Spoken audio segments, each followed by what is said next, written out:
So I've been trying to get Steinhart on the channel for quite some time, and I have to thank Blanchard Watches and the owner of Blanchard Watches, who is a watch collector. He not only makes watches, I'll put a link to his website down below. He also has a YouTube channel. I'll put a link to that in the description down below as well. He lent me 3 of his personal watches. This is one of them. It is a Steinhart vintage GMT. It's the Ocean 39 with the ceramic blue and red bezel. This looks really cool. Obviously an homage to the GMT Master. Probably the 1675 is what I would say it is.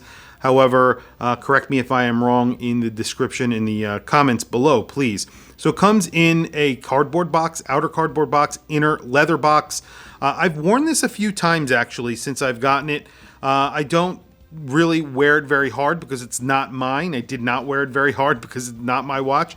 And it does need to go back to the owner, who is obviously lending me this, so I don't want to destroy his watch.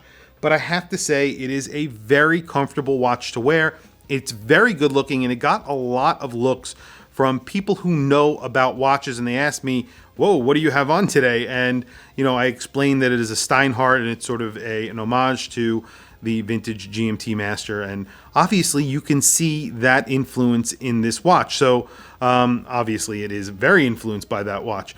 Blue and red bezel, and you can see it's sort of vintage colored, so it's a little bit muted, and you get that old radium printing in the actual dial itself and the indices and the bezel. Big crown, very grippy, signed Steinhart. You see that sort of slab-sided Rolex style case, and I really like it. It's polished basically through the whole side, and then there's a chamfered edge, and then it is brushed on the tops. Looks really good, and they taper very nicely. The dial itself is just a matte black color, unmatched color matched date wheel right there at 3 o'clock. Mercedes hands, lollipop on that second hand. And then you have an arrow for that GMT. The GMT is powered by either an ETA 2893 or an SW330, which is the equivalent Salida movement. And those are elaborate, so they're using essentially their highest grade version of those watches. This is the Ocean 39 Vintage GMT Premium is what they call it. And that's because they're using that premium movement. You get drilled lugs and a see-through case back, fully milled bracelet, obviously, and you get really nice screwed links on here. A gold tone rotor. I'm not going to say it's gold because it's probably not, especially at this price, but that's not a bad thing. Screwed in case back where you can see that. I'll do close-ups of that so you can see. He's worn this watch, you could tell. Lots of scratches on the bracelet, but it looks good. Clasp is very typical for micro brand, so I'm sure that they're using the exact same sort of micro brand buckle that everybody else is. It is a Jubilee bracelet, and it's a very nice Jubilee bracelet. Like I said, very big screws in it. Feels very solid, just feels very nice in your hand, this watch. I am very impressed with the quality. Bezel action, very, very good. It is unidirectional. It is not bidirectional, so it is unidirectional. It's 300 meters of water resistance, which I think is pretty much overkill for a watch like this, but definitely not a bad number to have. 300 meters is very good. It's a 39 millimeter watch, but I've measured it a few times and I keep on getting under 39 millimeters. So depending on if you're grabbing one of those teeth on the bezel, I'm getting 38.3, 38.4, 5, things like that. So it's just under 39 millimeters, and then it's 14.1 millimeters in thickness.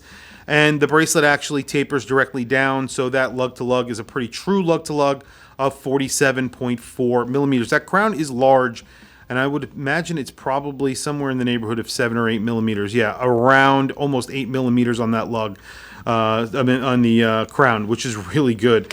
The bracelet actually tapers really nicely. I believe it's 20 millimeters, and it tapers down to around 16 millimeters at the buckle. A very significant watch in your hands.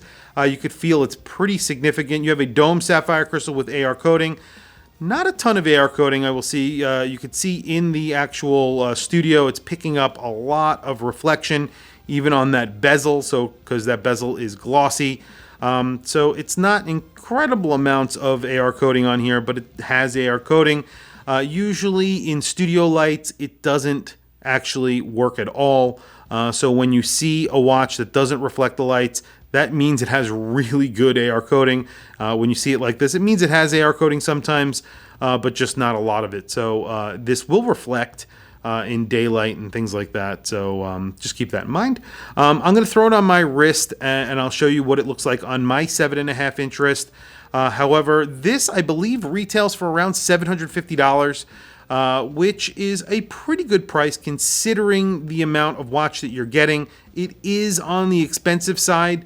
There are watches out there now that are competing with this that aren't Homages, but if you want something that looks like this and you don't want to spend $40,000 on a really nice example of a 1675, there's really not much choice out there. There are other watches out there that I would suggest getting, like a Zodiac Aerospace or something like that, that is sort of, looks like this a little bit, but you're not going to get this Pepsi look unless you really want to buy an Homage, or you could buy, a GMT Master 1 or 2, and it's going to cost you a lot of money. So very quickly, let me throw it on my wrist, and then I will do a lume shot, but $750 is on the more expensive side. Today I am wearing the Tissot PRX. This is the Powermatic 80 version. I've been wearing this a lot. I have found myself wearing this a lot.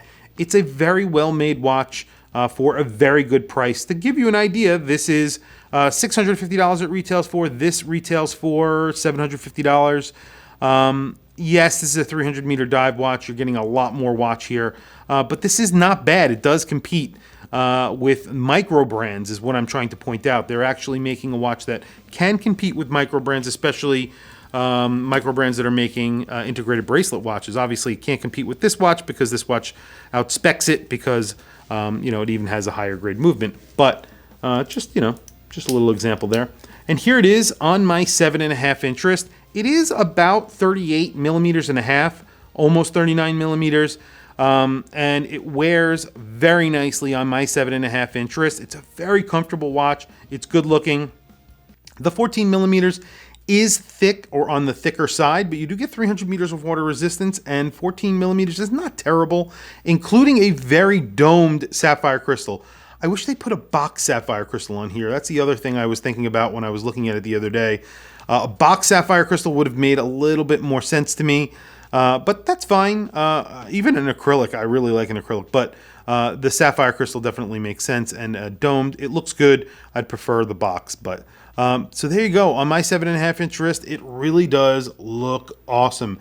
It's a good looking watch. There's no denying it. If you are into Homage watches, this is a good looking watch, and it's very, very well made. The polishing, the brushing, there's very crisp transitions. The bezel action is excellent. The actual ceramic bezel is really, really nice. Everything feels very solid, very smooth. The crown feels very solid and very smooth when adjusting the time. It is a desk or an office GMT because it is an ETA-based GMT, so that means that the GMT hand moves, not the actual local hour hand. So again, a little bit different from the GMT Master where it's the opposite. But a good looking and well-made watch for the price. I have to say, for $750, it is kind of expensive, but at the same time, it's kind of not. So very quickly, I'm going to do a lume shot, and then we'll wrap up the video. So really excellent lume on this watch. They even lumed the bezel, which is pretty cool.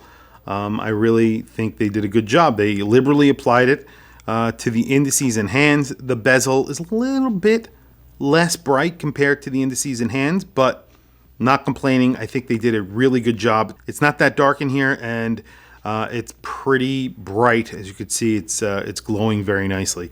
But tell me what you guys think of this watch in the comments below. A lot of people on the fence when it comes to Homage watches. I think you guys know how I feel. I either love them or hate them. It depends on the watch, really, for me. I do like this watch. Would I ever buy this? I'm not sure. If I could afford a GMT Master, I would buy one. I would definitely buy a vintage GMT Master before I bought a modern GMT Master for over list price. I would buy a vintage for the going price, but I would never spend that money anyway because it's a $40,000 watch, or depending on which one you get. I think they're very expensive. So what are your real options if you want to own one? Really, it's only an Homage. Or like I said, you could buy a Zodiac Aerospace. There are a few GMTs out there that are original GMTs from the 1970s and 50s, like the Glycine Airman and watches like that. If you want to have something with history, but again, you're not going to get that Pepsi look, and that's kind of what people really like these days. I don't know. It's kind of a toss-up for me. But tell me what you guys think in the comments below. I really want to hear from you guys. Please also don't forget to like, subscribe, hit that bell icon. It is super helpful for the channel, and I very much appreciate it. Please follow me on Instagram. My Instagram is WatchChrisBlog. I will put links in the description to Blanchard Watches, both their YouTube channel and their website, where they also sell some watches. Very cool chronograph, which is automotive inspired, racing inspired. And I will put a link to their website, obviously, in the description below. Definitely check them out if you can. Anyway, thank you to Blanchard Watches. Thank you for logging on. I will catch you guys in the next video.